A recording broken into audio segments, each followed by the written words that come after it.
Ci sono ancora mestieri antichi e grandi tradizioni a Venezia tra Carli e Campielli. Lei è l'ultimo arrottino, insieme al padre, rimasto in città.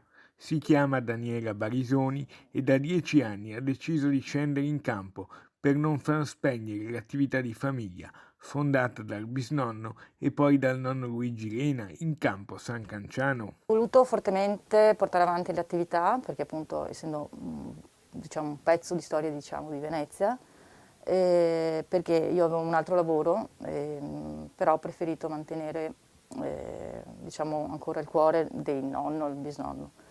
Ho mio padre ancora che è l'unico rimasto appunto a filare e io ho preso in mano diciamo, tutta la parte diciamo, moderna.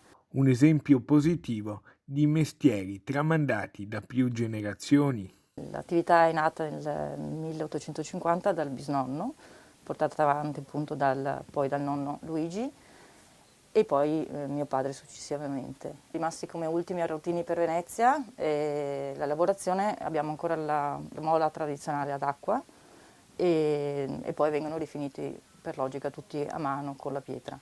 E proprio in omaggio alla sua città è nato un nuovo coltello da collezione. Il coltello è questo, in questo caso appunto è con osso di bufalo.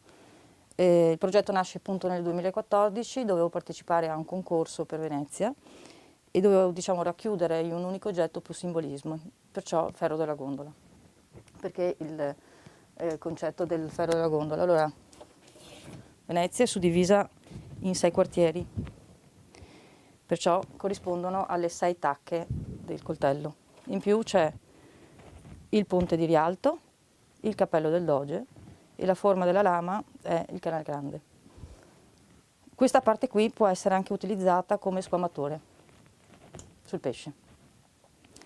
Pezzo unico,